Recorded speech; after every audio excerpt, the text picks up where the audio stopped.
할렐루야. 주 예수 그리스도 이름으로 하나님 말씀 증거하겠습니다.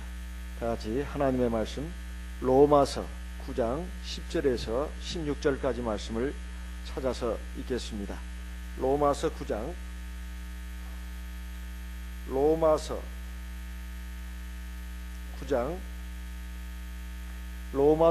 10절에서 16절까지 말씀을 봉독하겠습니다. 로마서 9장 10절. 이뿐 아니라 또한 리브가가 우리 조상 이삭 한 사람으로 말미암아 잉태하였는데 그 자식들이 아직 나지도 아니하고 무슨 선이나 악을 행하지 아니한 때에 택하심을 따라되는 하나님의 뜻이 행위로 말미암지 않고 오직 부르시는 이에게로 말미암아 서게 하려 하사. 12절. 리브가에게 이르시되 큰 자가 어린 자를 섬기리라 하셨나니 기록된 바 내가 야곱은 사랑하고 에서는 미워하였다 하신과 같으니라. 그런즉 우리가 무슨 말을 하리요? 하나님께 불의가 있느뇨? 그럴 수 없느니라. 15절. 모세에게 이르시되 내가 긍휼히 여길 자를 긍휼히 여기고 불쌍히 여길 자를 불쌍히 여기리라 하셨으니. 16절 같이 읽겠습니다. 그런즉 원하는 자로 말미암음도 아니요 다른 박질하는 자로 말미암음도 아니요 오직 긍휼히 여기시는 하나님으로 말미암으니라. 지난 안식일에 우리는 아브라함과 롯의 선택에 대해서 살펴보고 그들이 인생이 어떻게 극명하게 갈렸는가 거기에 대해서 살펴보고 은혜를 받았습니다. 우리 인생이라고 하는 것은 참으로 선택에서 선택으로 이어지는 선택의 과정이라고도 말할 수 있습니다. 우리가 잘 생각해 보면 참 우리는 많은 선택을 하면서 삽니다. 주부로 말할 것 같으면 오늘 점심 오늘 뭘 먹을까, 뭘 준비를 해서 우리 가족들 먹게 할까, 이런 것도 선택을 합니다. 또 남자 같은 경우는 오늘 어떤 옷을 입고 나갈까, 어떤 넥타이를 맬까, 이런 것도 다 선택입니다. 여기서 선택에는 아주 작은 것, 사소한 것에서 시작해가지고 아주 중요하고 큰 것 이르기까지 참 많이 있습니다. 그리고 잘못 선택하면 큰일 날 것도 있고 뭘 선택을 해도 큰 상관이 없는 것도 있습니다. 우리가 특별히 주목해야 할 것은 우리가 인생을 살아가면서 하는 선택 가운데 우리의 생과 삶과 죽음에 관한 선택이 문제일 때는 굉장히 신중해야 된다는 것입니다. 그리고 우리의 일생 한평생의 행복을 좌우하는 것일 경우에도 굉장히 신중해야 합니다.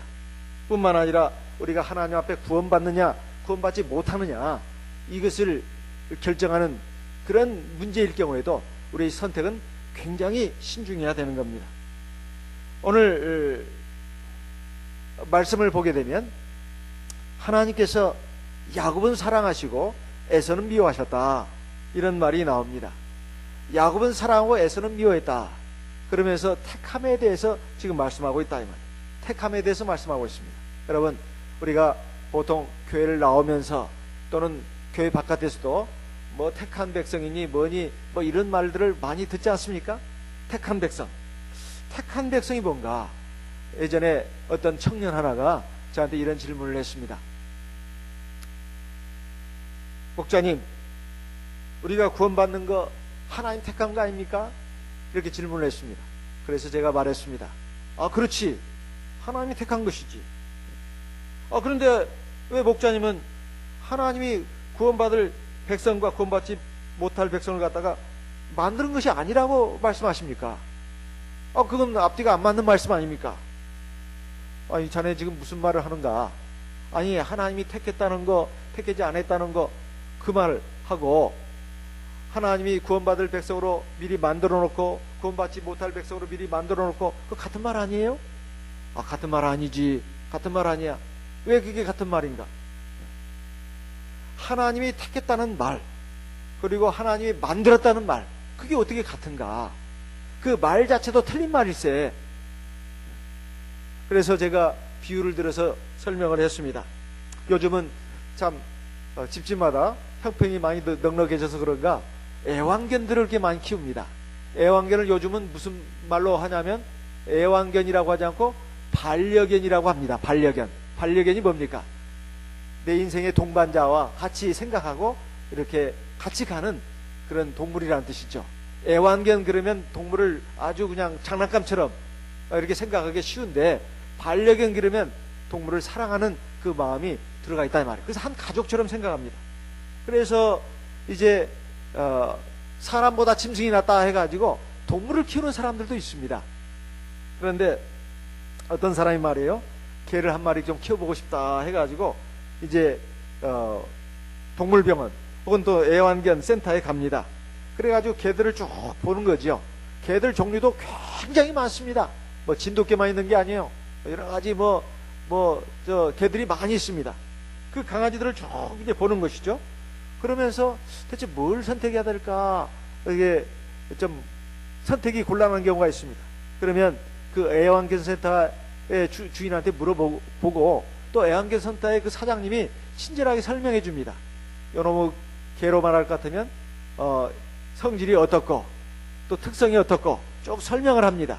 이놈은 참 아주 부침성이 좋고 굉장히 잘 까분다고, 잘 논다고, 그리고 요놈의 개는 좀 성질이 사납다고, 요놈의 개는 아주 그냥 애교가 많다고, 그리고 요놈의 개는 뭐 먹는 것이 아주 정해져 있고 아주 어떻다는 그 특성을 얘기를 한다 이 말이에요. 그러면 이 개를 살려고 하는 사람이 개의 성질을 다 품종별로 파악을 합니다. 그리고 나서 자기 취향이라든가 자기 목적에 맞는 개를 갖다가 택한다 이 말이에요. 만약에 친구처럼 가족처럼 지내고 싶다면 그 개의 성질이 그와 같은 성질이한 개를 갖다가 택하는 것입니다. 만약에 집 지키는 용도로 할 것 같으면 어떻게 해야 됩니까? 순한 개 되겠어요, 안 되겠어요? 도둑이와도 활짝활짝 웃습니다. 개가 꼬리를 활랑살랑 하면서 그냥 개가 어쩔 줄을 몰라요. 그런 개는 집 지키는 개로서 좋을까요, 안 좋을까요? 안 좋은 거예요. 그러니까 그런 개는 아주 사나워야 됩니다. 짖기도 잘 짖어야 돼요.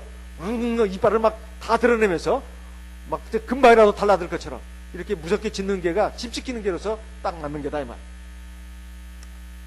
그러니까 그 개를 살라고 하는 사람은 개의 성질을 다 파악하고 나서 그 종류와 목적, 그 특성을 다 파악하고 나서 그리고 나서 고르는 것입니다. 그래가지고 자기 개로 삼는 것이다 이 말이에요. 개 한 마리를 우리가 키우는데도 이렇게 주인이 그 성질을 알고 다 파악하고 키우려고 하는데, 하나님도 마찬가지입니다. 하나님도 마찬가지. 하나님도 사람을 택한다고 할 때는 사람이 여러 종류가 있는데 그 중에서 다 보는 겁니다. 그래가지고 자기 마음에 드는 사람을 고르는 것이 택하는 거예요. 우리가 그 하이마트라든가 또는 뭐 백화점에서 우리가 가전제품 살 때도 어때요? 고르지 않습니까? 냉장고 하나를 살라고 해도 고르지 않냐 이 말이에요. 밥솥 하나를 살라고 해도 고르지 않습니까? 자기가 마음에 드는 걸로 고르는 것이다 이 말이에요. 그러면 하나님이 선택한다고 하는 것은 말 그대로 선택입니다. 선택이에요. 택함이라고 하는 것은 선택의 줄임말이에요. 선택의 줄임말이에요. 골라내는 것입니다. 골라내는 것이에요. 이거는 만들었다는 말로 같지 않아요. 그래서 많은 사람들이 정초가 되면, 특히 설날이 되면 화투짝을 돌리면서 어떻게 하죠? 화투를 쫙 깔아놔가지고 어떻게 해요? 1월부터 12월까지 어떻게 해요? 다 뒤집어 보죠. 그래가지고 안 뒤집어지는 그 화투짝이 있으면 이 8월달은 이게 안 뒤집어지네, 뭔가 안 좋은 일이 있을 것 같아. 그리고 또 사주 팔자를 봅니다.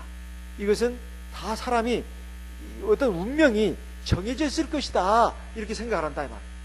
사람의 운명이 정해져 있을 것이다. 그래가지고 그 운명을 어떻게도 바꿀 수가 없어 이렇게 생각한다 이 말. 그것은 잘못된 생각입니다.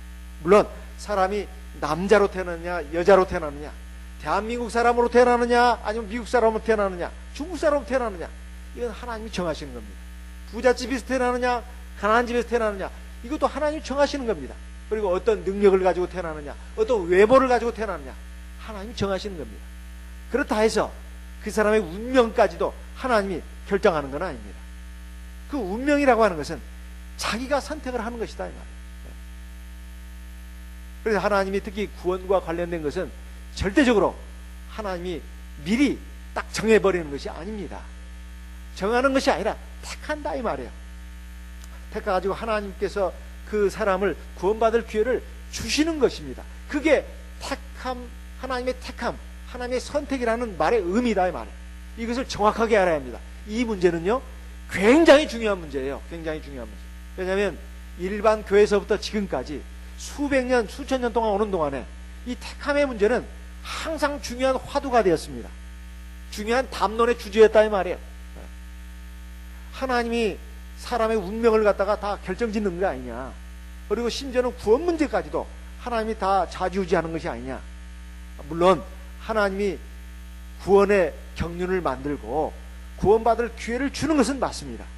하지만 누구를 이 세상에 태어나기 전부터 너는 하나님 믿을 사람, 너는 하나님 믿지 못할 사람 정해가지고 이 세상에 내보낸 그런 하나님은 아니라는 겁니다. 그리고 사람이 중간에 믿다가 실패하는 거, 그리고 실패한 인생을 살다가 죄악 중에 살다가 하나님께로 돌이켜서 구원받는 백성이 되는 거, 그것도 하나님이 미리 다 계획을 짜놓고 미리 만들어놨다, 각본을 다 짜놨다 이 말이에요. 사람은 마치 영국 연출가가, 영화 감독이 다 시나리오를 짜놓고 말이에요. 그냥 그 무대에 올라가지고 그냥 연기를 펼치는 배우로 꼭두각시로 만들어놨느냐? 그렇지 않다는 것입니다. 그렇지 않다는 거예요. 물론 무대도 만들고 배우도 만들고 그리고 어떤 중요한 어떤 핵심 테마를 정하는 것은 무대 감독이, 연극 무대 감독이, 그리고 영화 감독이 하는 일입니다. 하지만 하나님은 누구를 멸망받을 사람으로, 누구를 구원받을 사람으로 미리 다 만들어가지고 이 세상에 우리를 내보내는 것이 아니다 이 말이에요. 그런데 오늘 말씀을 보니까 그 부분에 대해서 우리에게 정확한 하나님의 말씀이 나옵니다. 여기에 보니까 하나님의 택하심을 따라 하나님의 구원이 사람에게 이루어진다 이렇게 되어 있습니다. 12절에, 오늘 읽은 로마서 9장 12절에 보니까 리브가에게 이르시되 큰 자가 어린 자를 섬기리라. 그러면서 기록된 바 내가 야곱은 사랑하고 에서는 미워하였다 하신과 같으니라. 이 말을 끝까지만 딱 우리가 들으면 이거 진짜 하나님은 진짜 불공평한 분이시네. 하나님은 진짜 이건 정말 너무하신 분이야. 이렇게 생각하기 쉽다는 말입니다. 14절에 보니까 그런 의문이 당장 나옵니다. 그런즉 우리가 무슨 말 할 것이냐? 하나님께 불의가 있느냐? 그럴 수 없다. 그러니까 하나님은 나쁜 분이냐 이 말이에요. 하나님 무슨 죄를 짓고 나쁜 짓을 했냐 이 말이에요. 그렇지 않다는 것입니다. 왜? 15절 이미 하나님께서 모세에게 주신 말씀을 갖다가 인용을 했습니다. 내가 긍휼히 여길 자를 긍휼히 여기고 불쌍히 여길 자를 불쌍히 여기리라 하시지 않았느냐. 이 말씀은 불쌍히 여길 만한 사람을 하나님은 불쌍히 여긴다는 거예요. 그런데 이 말씀은 사실은 출애굽기 33장의 19절에는 이렇게 되어 있습니다. 같이 한번 보겠습니다. 출애굽기 33장 19절 말씀을 같이 읽어보겠습니다. 출애굽기 33장 19절 같이 읽어보겠습니다. 출애굽기 33장 19절 같이 읽겠습니다. 여호와께서 가라사대 내가 나의 모든 선한 형상을 네 앞으로 지나가게 하고 여호와의 이름을 네 앞에 반포하리라. 그 다음에 같이 읽겠습니다. 나는 은혜 줄 자에게 은혜를 주고 긍휼히 여길 자에게 긍휼을 베푸느니라. 은혜 줄 자에게 은혜를 주고 긍휼히 여길 자에게 긍휼히 여긴다는 말은 무슨 말이냐? 은혜 받을 만한 사람에게 은혜를 주고 긍휼히 여김을 받을 만한 사람에게 긍휼을 베푼다는 거예요. 그러니까 이걸 쉽게 우리말로 말하면 복 받을 만한 자격이 있는 사람한테 복을 준다는 말입니다. 복 받을 만한 자격이 있는 사람한테 복을 준다는 말이에요. 우리가 흔히 알아듣기 쉬운 말로 하면 그렇다 이 말이에요. 복 받을 만한 자격이 있는 사람한테 복을 준다는 거예요. 그러니까 이것을 구원과 관련시켜서 말씀드린다면 구원받을 만한 자격이 있는 사람한테 구원을 준다는 것입니다. 그러면 구원받을 만한 자격이 뭐냐 이 말이에요. 그것이 뭐냐 이 말입니다. 이것은 하나님이 우리의 뭘 보신다? 믿음을 보신다는 거예요. 하나님이 전지전능하신 하나님이십니다. 천지 만물을 창조하시고 인생의 생사복을 주관하시는 하나님은 모든 것을 다 아시는 하나님이다. 그래서 앞으로 어떤 일이 일어날지, 무슨 일이 벌어질지 그걸 다 아십니다. 우리 사람에 대해서도 마찬가지입니다. 어떤 사람이 어떻게 살아갈지, 또 어떤 행동을 할지 그걸 다 아신다 이 말이에요. 이것을 우리 구원과 관련시켜서 말씀드린다면, 구원받을 기회를 줬습니다. 그런데 그 사람이 그거에 대해서 yes 아니면 no, 그것도 하나님이 아신다 이 말이에요. 하나님이 우리에게 하나님을 믿을 수 있는 기회도 주시고 하나님 앞에 구원받을 수 있는 기회를 주셨는데도 불구하고 그 사람이 나는 그거 싫습니다, 나는 그건 관심이 없습니다 하고 받아들이지 않으면 그 사람에게는 구원이 임하지 않는 것이다 이 말이에요. 그런데 구원받을 기회를 줬는데, 하나님이 그에게 구원받을 기회를 줬는데 그 사람이 정말 인간은 하나님 앞에 구원받아야 될 존재야, 나는 하나님 앞에 죄인이야, 내가 이 생명의 길로, 구원받을 길로 가야지 해가지고 하나님을 믿고 하나님 말씀을 받아들이고 그 하나님 말씀에 순종하면 그 사람은 구원을 받는 것입니다. 이것이 바로 하나님의 인간권의 경륜이다, 이런 말씀이에요. 그래서 이 부분에 대해서 우리가 올바르게 이해를 해야 되겠습니다. 만약에 하나님께서 미리 구원받을 백성, 구원받지 못할 백성으로 미리 만들어가지고 사람들을 이 세상에 내보냈다 할 것 같으면, 하나님이 무슨 나중에 심판한단 말입니까? 하나님이 이미 구원받을 사람, 구원받지 못할 사람 다 만들어가지고 내보냈는데 하나님이 나중에 심판하는 것도 다 연극이에요. 그렇잖아요? 하나님이 이미 그렇게 만들었는데 그러면 세상에 나중에 하나님의 그 심판날에 사람마다 다 그러지 않겠어요? 이제 구원받을 사람들은, 하나님 나라 들어갈 사람들은 하나님께 뭐 감사할 일이 뭐가 있습니까? 하나님이 나 같은 것을 택해가지고 구원받게 해주셨으니까 하나님 감사합니다, 물론 그런 말을 할 수 있겠지만은 그렇게 나를 만들었는데 뭐 하나님께 특별히 감사할 일도 없습니다. 그리고 더 큰 문제는 말입니다. 지옥에 갈 것으로 이제 심판을 받아야 될 그런 사람들입니다. 그런 사람들 다 따지지 않겠어요? 하나님이 말이요, 나를 이 세상에 내보낼 때 나 지옥 백성으로 만든 거 아닙니까? 나 하나님 앞에 구원받지 못할 백성으로 만든 거 아니에요. 근데 내가 뭔 잘못이 있어요? 당신이 나를 그렇게 만들었는데. 그러면서 하나님 앞에 대들고 따지고, 나는 지옥에 갈 사람이 아닙니다, 내가 만약에 지옥에 갈 사람이라면 당신부터 가야 됩니다, 이렇게 따지지 않겠어요? 세상에 말이에요, 나온 많은 책자들 보면은 그렇게 하나님을 갖다가 아주 비방하고 그런 사람들이 있습니다, 작가들 가운데. 그러나 그건 잘못된 것입니다. 하나님이 지옥 갈 백성을 미리 만든 게 아닙니다. 만든 게 아니에요. 하나님은 사람을 하나님처럼 자유로운 판단, 자유로운 선택을 할 수 있는 그런 존재로 만들었어요. 하나님의 모양과 형상을 따라서 만들었다는 그 말은 외형적인 면에 그 중점이 있는 것이라기보다는, 물론 그것도 특색이 있겠죠, 많은 사실은 하나님의 성질을 닮았다는 것입니다. 하나님의 성질을 닮았다는 거예요. 하나님의 성질 가운데 중요한 성질이 뭐냐? 자유예요. 자유입니다.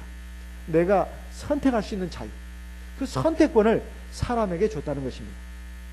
그래서 사람이 로봇과 다른 점이 그겁니다. 로봇은 주인이 버튼을 누르는 대로 행동을 합니다. 기계도 마찬가지 아니에요? 스위치 넣으면 작동을 하고 스위치 끄면은 작동을 멈춥니다. 기계나 로봇으로 만들지 않았다 이 말이에요. 사람은 자유롭게 선택하고 판단해서 자기 행동을 결정하는 그러한 존재입니다. 하나님은 인간을 그렇게 만들었다는 거예요. 짐승으로도 만들지 않았어요. 짐승은 본능에 따라서만 움직입니다. 하지만 사람은 짐승처럼 그런 존재가 아니다 이 말이에요. 그래서 하나님께서 선택했다는 말의 의미를 우리가 다 알아야 되겠습니다. 그러면 하나님이 선택할 때 엿장수 마음대로, 자기 마음대로 그냥 선택을 하느냐 이거예요. 그러니까 하나님이 아무것도 모르는 상태에서 에이다 이놈 하고 그냥 자기 마음대로 그냥 선택을 하냐 이 말이에요. 하나님이 선택을 할 때 아무 기준도 없이 엿장수 마음대로 그냥 아무 기준도 없이 그렇게 선택을 하냐 이 말이에요. 절대 그런 분이 아니라는 겁니다. 하나님은 말이에요, 사람을 선택할 때도 정확한 기준이 있습니다. 그 기준이 뭐냐? 아까도 말씀드렸다시피 믿음이에요. 믿음. 사람이 하나님의 구원, 하나님의 은혜, 하나님의 사랑을 받았을 때 그것을 선택하느냐 선택하지 않느냐, 이것은 바로 사람에게 달린 문제라는 거예요. 그것을 이름하여 뭐라고 그러냐? 믿음의 선택이라고 합니다. 믿음의 선택이라고 해요.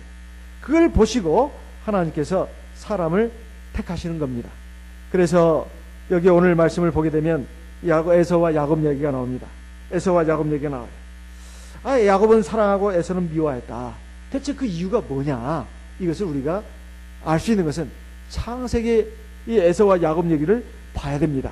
창세기 있는 말씀을 한번 보겠습니다. 창세기 25장 19절부터 보겠습니다. 창세기 25장 19절.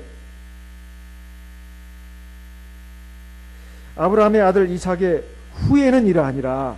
아브라함이 이삭을 낳았고 이삭은 40세에 리브가를 취하여 아내를 삼았으니 리브가는 바단 아람의 아람 족속 중 부두엘의 딸이요 아람 족속 중 라반의 누이였더라. 21절. 이삭이 그 아내가 잉태하지 못함으로 그를 위하여 여호와께 간구하매 여호와께서 그 간구를 들으셨으므로 그 아내 리브가가 잉태하였더니 아이들이 그의 태 속에서 서로 싸우는지라. 그가 가로되 이 같으면 내가 어찌할꼬 하고 가서 여호와께 묻자온대. 23절. 여호와께서 그에게 이르시되 두 국민이 네 태중에 있구나. 두 민족이 네 복중에서부터 나누이리라. 이 족속이 저 족속보다 강하겠고 큰 자는 어린 자를 섬기리라 하셨더라. 자, 여기 이제 보면은 에서와 야곱이 어떻게 태어났는가 여기 나옵니다. 바로 아브라함의 손자로 태어났다는 거예요. 아브라함의 손자라면 누구의 아들이겠습니까? 이삭의 아들이 되는 겁니다. 근데 이삭이 나이 40에 결혼을 했어요. 좀 늦게 결혼한 편입니다. 늦게 결혼한 편이에요. 그래가지고 결혼을 나이 40에 했는데 자식이 안 생기는 거예요. 자식이 안 생기는 거였습니다. 그래가지고 하나님께 기도를 했다고 나옵니다. 간절히 기도했다고 나와요. 그랬더니 하나님께서 그 기도를 들으시고 자식을 주셨는데 쌍둥이를 주셨어요. 쌍둥이. 그래가지고 쌍둥이를 낳은 때가 나이가 몇 살인 줄 아십니까? 그렇죠. 60세라고 나옵니다. 어디에요? 26절에 나와 있습니다. 후에 나온 아우는 손으로 에서의 발꿈치를 잡았으므로 그 이름을 야곱이라 하였으며 리브가가 그들을 낳을 때 이삭이 몇 살이었다고요? 60세더라. 결혼한 지 몇 년 만에 아이를 낳습니까? 20년 만에. 자, 사람이 말해요. 결혼도 늦게 했다가 자식을 낳을 때가 60세에 나왔습니다. 그러니 그 자식들이 얼마나 소중한 자식들이겠어요. 에서와 야곱. 그것도 한 번에 하나님이 뭐예요? 두 아들을 낳게 하신 겁니다. 쌍둥이로 낳게 하신 거예요. 나이가 60이 돼가지고 이제 두 아들을 낳은 겁니다. 그러니 여기 리브가와 이삭한테 이 두 아들은 굉장히 소중한 자식이었을까요? 아니면 별거 아닌 자식이었을까요? 소중한 자식들이었어요. 둘 다 쌍둥이 아들인데 다 소중했습니다. 그런데 그 아이들이 말이에요. 나이 60이 돼가지고 이삭이 나이 60이 돼가지고 자기 아내 리브가가 자식을 뵀는데 그 뱃속에 가진 자식들이 쌍둥이 됩니다. 쌍둥이에요. 얼마나 소중했겠습니까? 근데 문제는 뭡니까? 그 두 자식들이 그 안에서 어떻게 했다고요? 사이좋게 짝짝꿍하면서 가위바위보도 하면서 이렇게 하면서 서로 예뻐해주고 뽀뽀해주고 그랬습니까? 아니면 치고받고 싸웠습니까? 치고받고 싸웠어요. 그러면 큰일 날까요? 큰일 나지 않을까요? 큰일 나요. 왜냐면 애들도요, 나면은 그 부모가 한시도 눈을 띄면 안 됩니다. 한시도 눈을 띄면 안 돼요. 왜요? 애들은 뭐 위험을 몰라요. 그래가지고 그 2-3살짜리 큰 놈이 1살짜리 애를 갖다가 잘못하면 죽이기도 합니다. 아니면 눈을 찔리기도 해요. 날카로운 걸로. 그렇다니까요. 그래서 아주 부모가 아니면 뭐 조부모라도 24시간을 봐야 합니다. 그래서 애 보는 것이 아주 죽을 맛이라고 하는 말이 그겁니다. 차라리 밖에 나가서 일을 하지 애는 안 본다고. 이런 말이 거기서 나오는 겁니다. 그런데 이놈의 자식들은 말이에요. 어떻게 된 판인지 뱃속에서부터 어떻게 했다고요? 싸웠어요. 그 뱃속에서 싸우는 것이 뭐 친구들이 싸워봤자지 뭐. 그거 아닙니다. 그것이 보통 싸우는 게 아니에요. 그게 어떻게 알았느냐? 이제 아마 이삭이 말이에요. 자기 마누라 리브가의 배를 봤겠죠. 그냥 막 푹 하면서 이게 뭐 주먹이 날아가는 것이 보여요. 보니까 발길질이 보인다 이 말이에요. 그래가지고 이게 보통 일이 아니다. 그냥 웬만한 태동이 아니다 이 말이에요. 이건 큰일 날 태동이다 이 말이에요. 그래서 너무나 고민이 돼가지고 애가 몇 달 만에 나오죠, 보통 10달 만에 나오잖아요. 근데 이것이 말이에요, 태동을 시작했다면 한 5달 좀 지나야 되지 않을까요? 예. 5달, 6달 지나서부터 이제 하는데, 이러다가 이제 나이 60에 환갑이 돼가지고 말이에요, 이제 2 아들을 낳아야 되는데, 이놈들이 속에서 어떻게 해야 치고받고 싸우다가 한 놈이 죽거나 아니면 2 놈이 다 죽거나 아니면 뭐야 이제 불구자가 돼가지고 나오거나, 이거 참 큰일 날 옷이었단 말이에요. 그런데 그것 때문에 하나님께 기도를 했더니만 하나님께서 딱 응답을 주신 겁니다. 이거 어떻게 했으면 좋겠습니까? 하나님 어떻게, 뭘 어떻게 해요? 2 민족이 그 뱃속에 있구나. 지금 2 사람이라고 말하고 있지 않습니다. 2 민족이, 2 백성이 그 뱃속에 있다는 거예요. 그러면서 큰 자가 어린 자를 섬길 것이다, 이렇게 말씀하고 있습니다. 그 말씀만 하셨어요. 이것은 하나님이 에서는 미워하고 야곱은 사랑했다는 말로 로마서 9장에 가서 바울 사도가 말한 겁니다. 그리고 하나님이 큰 자는 버리고 내가 작은 자를 택했다는 말입니다. 근데 그 근거가 알 수가 없어요. 부모는 그것을 그냥 무심코 들었을 겁니다. 그런데 애들이 태어나서 보니까 큰 놈이 말해요, 참 잘생겼어요. 꼭 장동건같이 생겼어요. 코도 아주 뾰족한 데다가 아주 코도 높고 눈도 부리부리하고 말이에요. 제일 중요한 것은 뭔지 아세요? 몸에 털이 있다는 거예요. 왜요? 몸이 붉었다고 나옵니다. 전신이 가옷 같아서. 가옷이 뭔지 아십니까? 짐승의 모피를 갖다가 옷에 안에다 대는 거예요. 그래서 가옷이라고 합니다. 그러니까 사람이 털이 북실북실하니까 아주 남성미가 넘치는 그런 사람이었다 이 말이에요. 그런데 말이야, 작은 놈은 말이죠, 그렇지 않았어요. 곱상하게 생겨, 몸에 털도 없어요. 꼭 생긴 게 기집애같이 생겼어요. 애들 나왔습니다. 나와가지고 보니까 2 아이들이 자라면서 보니까 특징이 나타나기 시작했어요. 27절에 나와 있습니다. 창세기 25장 27절에 나와 있어요. 2 아들이 성장하면서 2 아이들의 그 특성이 아주 딴판이었습니다. 큰 놈은 말이에요, 쌍둥이인데도 익숙한 사냥꾼이었다고 나옵니다. 옛날에는요, 이 사냥을 잘하면 굉장히 각광을 받았어요. 동네 처자들도 가슴이 설레었습니다. 그렇잖아요. 장동건 같이 생겼죠. 몸에 털도 부실부실 많죠. 더군다나 사냥을 잘해요. 이건 옛날에 남성의 최고의 그 자리에 올라갈 수 있는 사람입니다. 굉장히 아주 남성다운 사람이었다 이 말이에요. 그런데 그것이 끝이 아니었습니다. 뭐가 됐다고 나옵니까?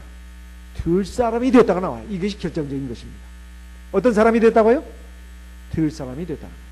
우리가 생각해 보면 여기 저 에서와 야곱 집안이 어떤 집안입니까? 직업이 전통적으로 뭘 했죠?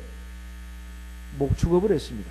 목축업을 했다면 지금 이 이삭과 이 아브라함의 집에는 소와 양들이 많았어요, 안 많았어요? 많았어요. 이 당시에 아브라함이 살아 있었습니다. 아브라함은 상당히 부자가 됐어요. 아브라함이 이 당시에 살아 있었습니다. 에서와 야곱이 낳을 때도 일정 기간 같이 있었습니다. 3대가 같이 살았어요. 할아버지 아브라함, 그리고 아버지 이삭, 그리고 에서와 야곱, 이 3대가 같이 살았다 이 말이에요. 일정 기간은. 근데 이놈 자식들이 참 복된 집안에 태어났어요. 소도 엄청 많습니다. 양도 엄청 많아요. 염소도 엄청 많습니다. 낙타도 많고 굉장히 많아요. 그러니까 목축업으로서는 굉장한 집안이에요. 집에 짐승이 없는 게 아닙니다. 굉장히 많아요. 그런데도 에서는 그런 게 관심이 없었어요. 나가서 사슴이나 노루나 늑대나 요거 잡는 거 좋아해요. 그냥 화살 쏴가지고 말이에요. 잡는 거라도 아니면 창을 던져서 잡는다거나. 그래가지고 요걸 가지고 오면 그게 별미입니다. 별미예요. 그래가지고 아버지 이삭이 이 큰 놈을 예뻐했어요. 편해져, 쉽게 말하면. 이놈이 그래도 아주 남성답고 그나마 이 시대의 인물이야, 걸출한 놈이야 하면서 아주 특별히 사랑했습니다. 그런데 이삭이 실수한 게 있었다 이 말이에요. 자기 아들의 그 신앙에 대해서는 별 크게 중요하게 보지 않았습니다. 왜냐하면 들사람이 나와요. 들사람이 뭐죠? 바깥으로 쏟아지는 사람이에요. 그러니까 세상으로 쏟아지는 사람이야. 이거 집에 있는 것을 별로 좋아하지 않았습니다. 그런데 야곱은 27절에 보니까 종용한 사람인 거로 이렇게 나옵니다. 장막에 가니 종용한 사람이 뭔가 해서 제가 다른 성경을 이렇게 찾아보니까 조용한 사람, 차분한 사람이라고 나옵니다. 조용한 사람, 차분한 사람이기 때문에 장막이 그랬다. 이 장막이라는 것이 뭔가? 하나님의 제단이 있는 그런 집을 말합니다. 하나님의 제단이 있는 집을 더 좋아했다 이 말이에요.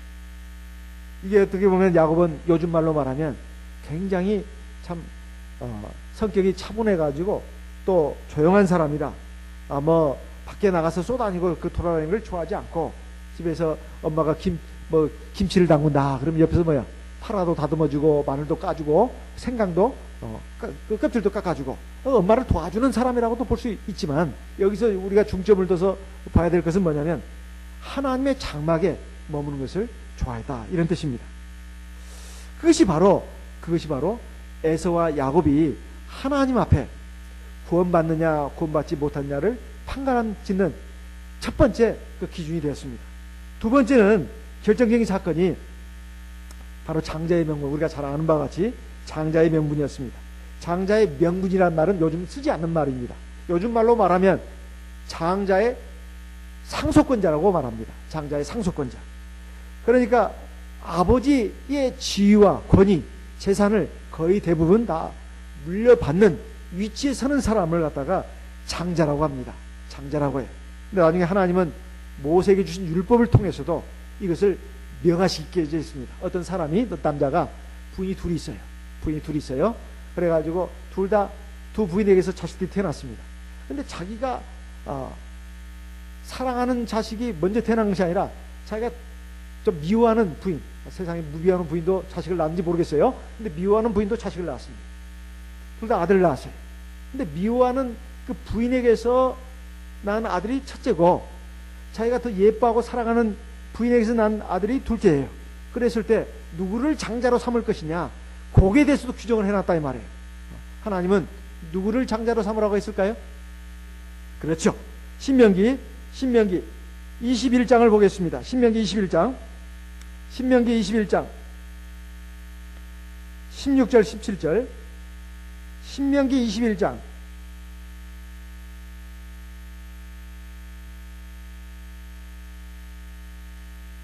신명기 21장 16절 자기의 소유를 15절부터 보겠습니다. 어떤 사람이 두 아내를 두었는데 하나는 사랑을 받고 하나는 미움을 받다가 그 사랑을 받는 자와 미움을 받는 자가 둘 다 아들을 낳았다 하자. 그 미움을 받는 자의 소생이 장자여든 16절 자기의 소유를 그 아들들에게 기업으로 나누는 날에 그 사랑을 받는 자의 아들로 장자를 삼아 참 장자 곧 미움을 받는 자의 아들보다 앞세우지 말고 17절 같이 읽습니다. 반드시 그 미움을 받는 자의 아들을 장자로 인정하여 자기의 소유에서 그에게는 두 몫을 줄 것이니 그는 자기의 기력의 시작이라. 장자의 권리가 그에게 있습니다. 장자의 상속권에 대해서 하나님은 모세에게 주신 율법을 통해서도 정하셨다 이런 말이에요. 이 장자의 명분은 지금은 별거 그렇게 없습니다. 근데 옛날에는 굉장히 중요했어요. 우리나라 민법에도 보면 거기 친족 상속법이 있는데 그 가운데도 장자의 명분에 대해서 상속에 대해서 얼마 전까지도 정했습니다. 근데 이제 최근에 뭐 남녀 평등이다 이런 것이 이제 뭐 보편적으로 인정이 되면서 아들이나 딸이나 구별하지 말고 똑같이 상속분을 정한다 해가지고 상속법이 몇 차례에 걸쳐서 개정이 됐는데 최근에 나온 상속법은 아들과 딸을 구별하지 않습니다. 다만 부모를 모시는 자식을 장자로 인정하는 거예요. 그래가지고 2배를 주도록 이렇게 했습니다. 그게 이제 바뀌어가지고 2배가 아니라 1.5배로 제가 지금 알기로는 1.5배로 알고 있습니다. 그러니까 아들, 딸 구별 없이 전부 다 1을 주고 50%를 더 얹어주는 거예요. 이게 1.5죠. 이렇게 제가 알고 있습니다. 그러니까 이것은 사실은 오랜 세월 동안 내려온 관습입니다. 장자를 갖다가 우선시하는 것은 이건 오랜 세월 동안 동서고금을 막론하고 인류의 역사에 있어서 이것처럼 오랫동안 내려온 법은 없어요. 근데 이 장자의 명분을 갖다가 비록 쌍둥이지만 불과 몇 분 차이로 태어난 에서에게 있었던 겁니다. 그런데 이 에서가 말입니다. 어느 날 사냥을 하고 돌아왔는데 너무너무 피곤하고 너무너무 배가 고팠어요. 여기 보면 곰기하다는 말이 나옵니다. 이건 피곤하고 배가 고팠다는 뜻이에요. 근데 보니까 이 야곱이 쌍둥이 동생입니다. 붉은 죽을 끓이고 있었어요. 이게 팥죽인지 뭔지는 정확히 알 수 없지만 우리말로 하면 팥죽이 되겠습니다. 붉은 팥죽을 이렇게 끓이고 있었는데 이 형이 그걸 보고는 야곱아, 나 지금 배고파 죽겠다. 그 팥죽 좀 나한테 좀 줘라. 그러니까 야곱이 옛날부터 그렇게 계속 생각하고 있었던가 봐요. 내가 그 쌍둥이 동생으로 태어난 건 너무나 억울해. 내가 이 형의 그 장자의 명분을 어떻게든지 내 손에 넣어야지. 이렇게 작정을 하고 있었습니다. 근데 형의 특성도 잘 파악하고 있었어요. 그래가지고 형이 이제 사냥해서 돌아오면 이제 틀림없이 배가 고플 것이다. 그래가지고 미리 만반의 준비를 다 했던 겁니다. 그래서 죽을 끓이고 있었어요. 그런데 아니나 다를까 형이 돌아와가지고 야곱아, 배고파 죽겠다. 그 팥죽 좀 나한테 달라. 이렇게 말했습니다. 그러니까 야곱이 이때다 싶어가지고 형, 내가 팥죽을 주겠는데 내가 그냥 줄 수는 없어. 세상에 어떻게 공짜가 있단 말이야. 형 장자의 그 명분 말이야, 상속권 말이야. 나한테 팔아. 그럼 내가 이 팥죽 줄게. 그때 보통 사람 같으면 어떻게 해야 됩니까? 이놈의 자식이 어디서 나한테 개수작을 벌여? 이랬을 겁니다. 개수작을 벌여? 아니 장자의 명분을 그래 팥죽 한 그릇 가지고 살라고 그래? 이 천하의 못된 놈 같으니라고. 이 사기꾼 하면서 그냥 부르릉을 쳐고 아마 주먹에 달았을지도 모릅니다. 그런데 이 에서가 보세요. 뭐라고 말했습니까? 32절 같이 한번 읽어보겠습니다. 창세기 25장 32절 같이 읽습니다. 에서가 가로되 내가 죽게 되었으니 이 장자의 명분이 내게 무엇이 유익하리요? 이 에서가 한 말을 잘 보세요. 에서는 지금 큰 잘못을 두 가지 범하고 있습니다. 내가 죽게 되었다고 나옵니다. 이 말이 맞는 말일까요? 틀린 말일까요? 밥 한 끼 안 먹는다가 사람이 죽습니까? 내가 지금 죽게 되었으니 이것은 현황 파악을 제대로 못한 겁니다. 사람이 밥 한 끼 안 먹는다고 죽냐 이 말이에요. 근데 우리 보통 살다가 이런 말 많이 하잖아요. 배고파 죽겠네. 배고파 죽겠네. 좋아 죽겠네. 좋아도 죽으려고 그래요. 힘들어 죽겠네. 그렇죠? 배고파 죽겠네. 힘들어 죽겠네. 성질나 죽겠네. 기분 나빠 죽겠네. 맨날 죽겠네. 추워 죽겠네. 더워 죽겠네. 힘들어 죽겠네. 이런 식으로 죽겠다는 말을 자주 합니까? 자주 안 합니까? 그 말을 가급적이면 안 하는 게 좋아요. 하지 않는 게 좋습니다. 그리고 우리 믿음의 백성들은 하지 않는 게 좋아요. 말이 씨가 된다는 말도 있습니까? 없습니까? 있어요. 그래서 진짜 제가 우연히 보니까 개그 프로에 나 힘들어 죽겠네 하니까 저승사자가 오더라고요. 그 검은 그 갓을 쓰고 검은 두루마기를 입고 이렇게 오니까 아니야 내가 그 말 잘못했어. 내가 어디가 힘들어 죽어. 내가 무슨 막 역기도 들고 막 그냥 무거운 짐도 들고 막 그럽니다. 그러니까 어서 가. 나 그 말 취소야. 그러니까 저승사자가 싹 가더라고요. 그러니까 이 에서가 내가 지금 죽게 됐다고 지금 말하고 있습니다. 문제는 그것이 아닙니다. 그보다 더 큰 문제는 내가 죽게 되었으니 이 장자의 명분이 내게 무슨 유익이 있겠느냐. 이 말은 무슨 말입니까? 이 장자의 상속권이 나한테 뭔 이득이 있냐 이 말이에요. 이 바보 천치 같은 사람 어디 또 있을까요? 세상에 말이에요. 이 장자의 명분하고 이 금액적인 그 돈 가치로 따진다면은 이거 어마어마한 것입니다. 그런데 팥죽 한 그릇 해봐야 요즘 제가 이게 동네에서 보니까 시장에 가면 단팥죽 3,500원인가 4,000원에 파는 데도 있더라고요. 좀 비싼 데는 6,000원, 7,000원이에요. 단팥죽도. 어디요? 이렇게 죽집에 가면서 이렇게 가면서 보면 그 죽 가격도 나옵니다. 본죽이라든가 이런 데서는 팥죽이 얼마에 파는지 난 요즘 잘 모르겠어요. 10,000원 안 넘어갑니다. 불과 몇천 원이에요. 이런 걸 갖다가 세상에 수억만과도 바꿀 수 없는 그 장자의 명분을 갖다가 그 팥죽 한 그릇에 팔아넘긴다는 것이 이게 될 말이냐 이 말이에요. 그래서 이런 잘못을 범한 이 에서는 하나님 나라에 들어갈 자격이 없다는 겁니다. 왜? 장자의 명분이라고 하는 것이 옛날에도 그러지만 지금도 마찬가지입니다. 상속권자로서의 장자는 말이에요, 피상속권자, 즉 부모를 말합니다. 부모가 세상을 떠야 상속이 시작됩니다. 그러니까 피상속권자가 사망을 해야 상속할 수 있는 권리가 주어진다 이 말이에요. 그래, 아버지가 뭐 언제 세상을 떠나실지 모르는데, 에? 이거 뭐 당장 돌아가시는 것도 아니고 말이에요. 그러니까 이것은 이 장래에 일어날 일입니다. 장래에 일어날 일이에요. 그러니까 지금 당장 지금 내 손에 아버지의 모든 권한, 지위, 재산이 내 손에 주어진 것이 아니다 이 말이에요. 이건 장래, 미래에 일어날 일입니다. 그리고 언제 일어날지도 몰라요. 그죠? 분명히 일어날 일입니다. 하지만 이건 먼 훗날의 얘기다 이 말이에요. 당장 내 손에는 쥐어지지 않은 것이다 이 말이에요. 그냥 권한만 있을 뿐이죠. 자격만 있을 뿐입니다. 그저 지금 내한테 필요한 것은 팥죽이다 이 말이에요. 먹을 밥이다 이 말입니다. 그것 때문에 장자의 명을 갖다가 팥죽하고 팔아 넘겼다 이 말이에요. 이것이 잘못된 것이다 이 말입니다.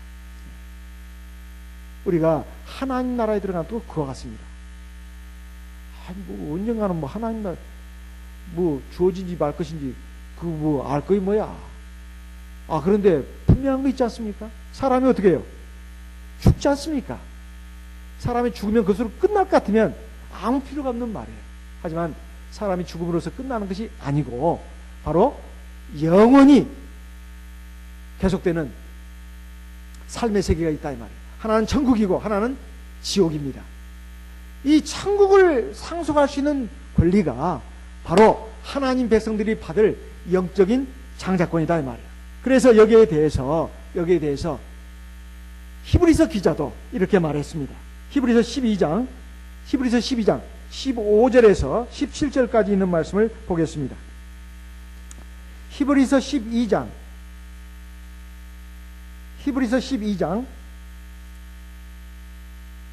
15절부터 17절까지 있는 말씀을 읽겠습니다. 15절은 제가 읽고 16절 17절은 같이 읽습니다. 너희는 돌아보아 하나님 은혜에 이르지 못하는 자가 있는가 두려워하고 또 쓴뿌리가 나서 괴롭게 하고 많은 사람이 이로 말미암아 더러움을 입을까 두려워하고 16절 17절 같이 읽습니다. 음행하는 자와 혹 한 그릇 식물을 위하여 장자의 명분을 판 에서와 같이 망령된 자가 있을까 두려워하라.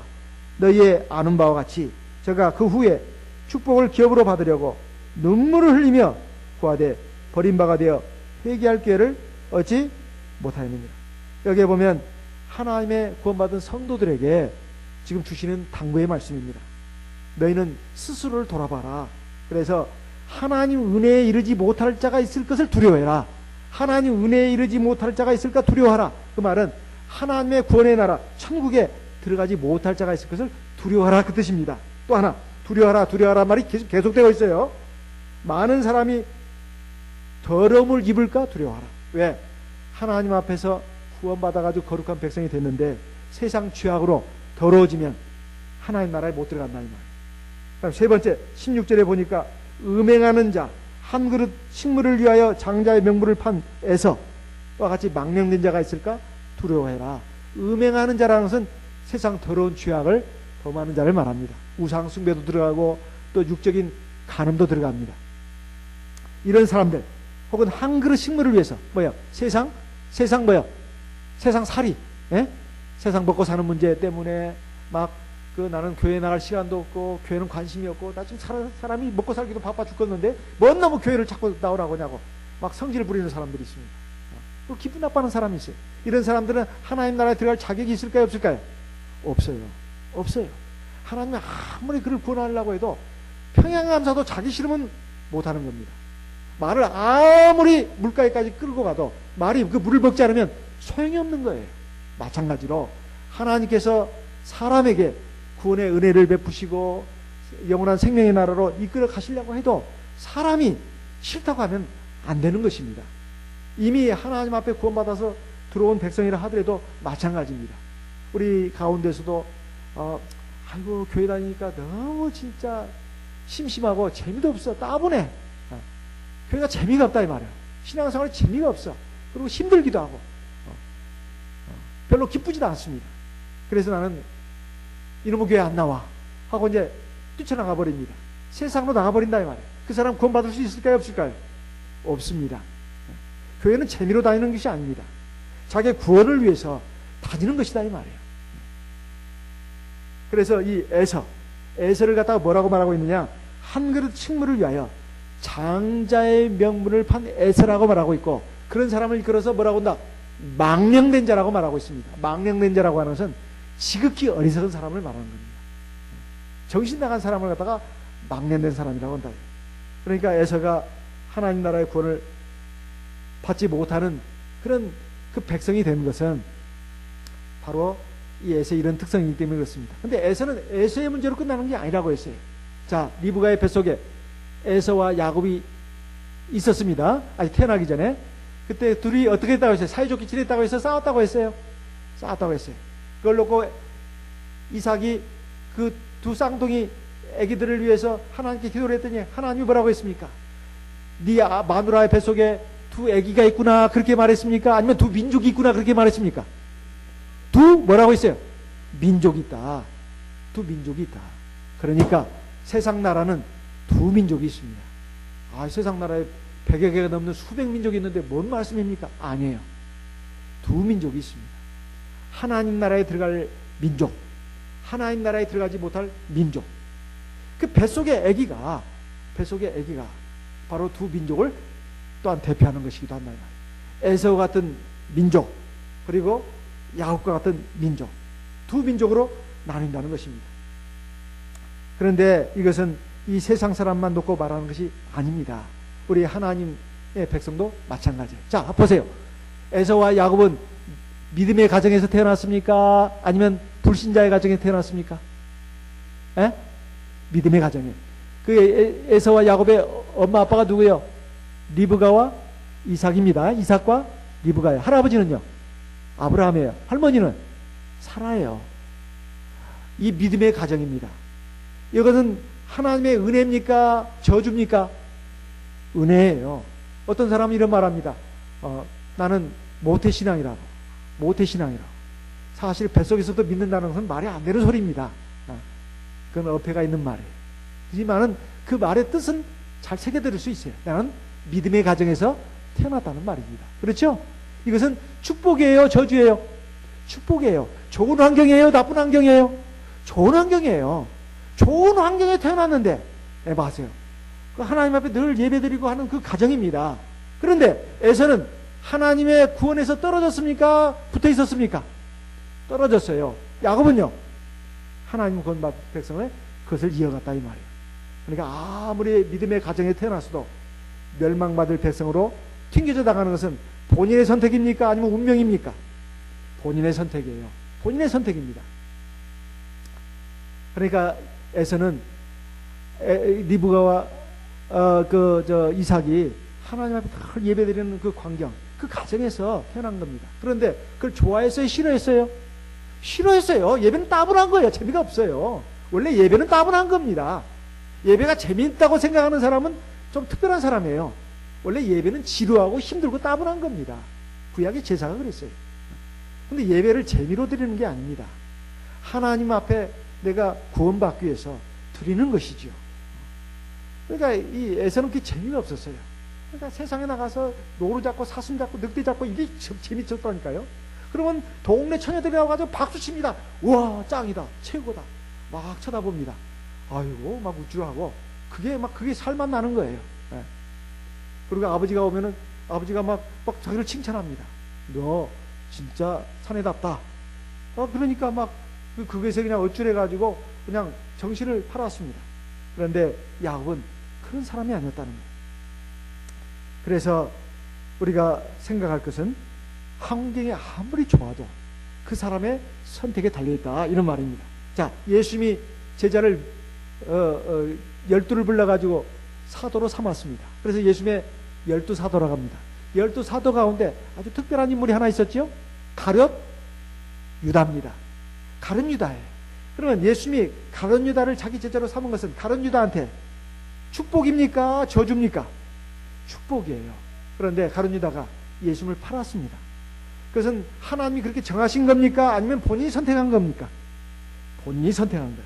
마태복음 26장 21절을 보겠습니다. 마태복음 26장 21절. 마태복음 26장 21절 같이 읽어보겠습니다. 마태복음 26장 21절 같이 읽습니다. 저희가 먹을 때에 이르시되 내가 진실로 너에게 이르노니 너희 중에 한 사람이 나를 팔리라 하시니 저희가 심히 근심하여 각각 여짜오되 주여 내니까 23절 대답하여 가라사대 나와 함께 그릇에 손을 넣는 그가 나를 팔리라. 24절 같이 읽습니다. 24절 인자는 자객에 대하여 기록한 대로 가거니와 인자를 파는 그 사람에게는 화가 있으리로다. 그 사람은 차라리 나지 아니하였다면 제게 좋을 뻔하였도다. 예수님은 가룟 유다가 자기를 팔 것을 아셨습니다. 그렇다고 아셨다 해서 가룟 유다를 예수님은 팔자로 만든 거 아닙니다. 맞는 거 아니에요. 맞는 거 아닙니다. 가룟 유다가 선택을 한 것이다. 선택을 한 것입니다. 그래서 예수님이 너무나 안타까워서 말씀하신 겁니다. 차라리 저는 태어나지 않았던 것이 더 좋을 뻔했다. 이상하게 안 태어났더라면 지옥에 갈 일도 없었을 테니까. 자, 사람에게 누구에게나 다 한평생의 삶이 주어집니다. 하지만은 그 가운데 하나님의 사랑과 은혜와 진리가 주어집니다. 하지만 사람이 그것을 어떻게 받아들이느냐, 거부하느냐 하에 따라서 그의 운명이 결정되는 것입니다. 우리는 그것을 알아야 되겠습니다. 오늘 우리 이 시간 말씀을 통해서 우리가 하나님 앞에 비록 부름을 받고 구원을 받았지만 사실 하나님 나라에 들어가는 것은 하나님의 은혜와 긍휼, 자비뿐만 아니라 나의 믿음의 순종도 있어야 된다고 하는 것, 이것이 굉장히 중요한 부분입니다. 이런 부분에 대해서 우리가 깊이 명심하고 하나님 앞에 나를 불러주신 거, 구원해 주신 거 감사해야 합니다. 이것은 나를 구원하시겠다는 하나님의 뜻입니다. 하지만 거기에 대해서 우리가 믿음으로 순종하지 않으면, 도중에 불신앙과 불순종으로 엉뚱한 길로 나가버리면 그 사람의 구원은 이루어지지 않습니다. 우리가 하나님 앞에 부르심을 받고 선택을 받고 부르심을 받았다고 하는 것은 하나님이 우리를 구원하시겠다는 것입니다. 그런데 이것이 완성이 되려면 우리가 어떻게 해야 되겠습니까? 믿음으로 순종을 해야 된다. 그러면 우리의 구원이 완성되는 것입니다. 두렵고 떨림으로 너희 구원을 이루라. 두렵고 떨림으로 너희 구원을 이루라. 빌립보서 2장에 사도 바울을 통해서 하나님이 주신 말씀입니다. 두렵고 떨림으로 너희 구원을 완성해라. 우리가 하나님의 나를 택하신 것은 틀림없습니다. 그리고 나를 불러주신 것도 하나님의 나라에 불러드리기 위한 것입니다. 우리가 이것을 알고 이 귀한 가치를 알고 우리가 믿음으로 하나님의 말씀에 순종해서 나갈 때 우리 구원은 이루어진다고 하는 것을 우리가 명심해야 되겠습니다. 이 시간 들으신 말씀을 기억하시고 하나님 앞에 기도하겠습니다. 에서와 같은 사람이 되지 말고 야곱 같은 사람이 될 수 있도록 이끌어 주시옵소서. 다 같이 믿음으로 기도하겠습니다.